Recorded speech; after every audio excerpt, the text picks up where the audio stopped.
আসসালামু আলাইকুম রহমতুল্লাহি বারাকাতুহু।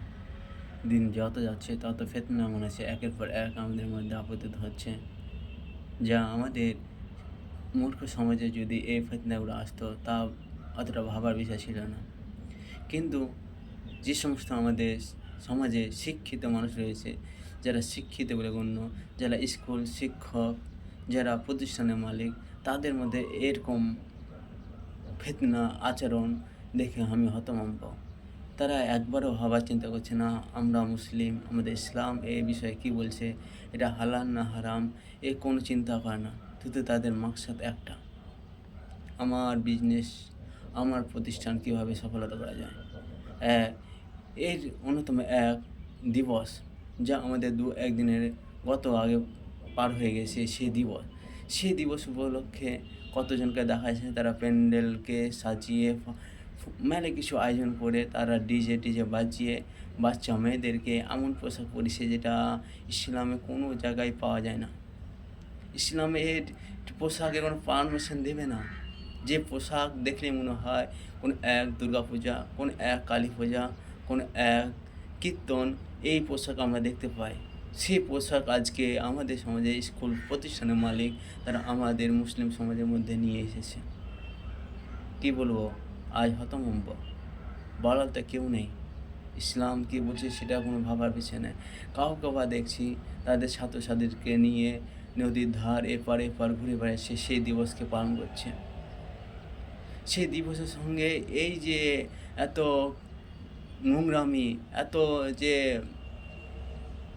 বাড়াবাড়ি, এত যে ডিজে বাজে, এই পোশাক বাজিয়ে ইসলাম কতটা সমর্থন করছে? না, তাদের কৃতকর্ম দেখে আমার সেই আল্লাহ নবীর জীবনে সেই কথা মনে পড়ে যায়।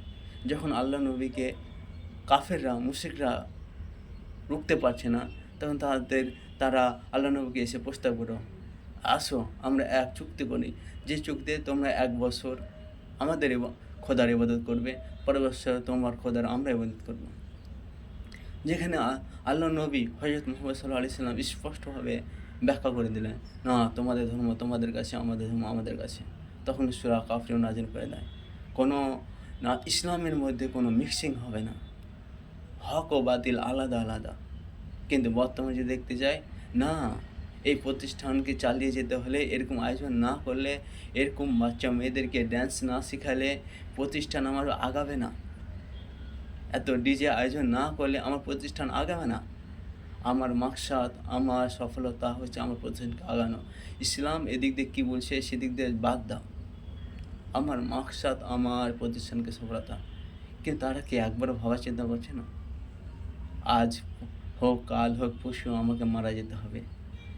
আমার এই কৃতকর্ম সারা জীবনের জন্য রয়ে যাবে।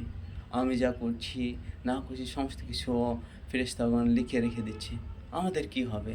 একবার কি তারা ভাবছে না? শুধু তাদের জীবনে যদি তারা এই কাজটা করতো, আমার কোনো সমস্যা ছিল না, কোনো ভাইয়ের কোনো সমস্যা ছিল না। কিন্তু এই হাজারো শিশুকে তারা নাচ শিখাচ্ছে। আমি তোমাদেরকে বলেছি, হে যে সমস্ত প্রতিষ্ঠানের মালিক, আমি কোনো প্রতিষ্ঠানের নাম বলছি না, কোনো শিক্ষকের নাম বলছি না।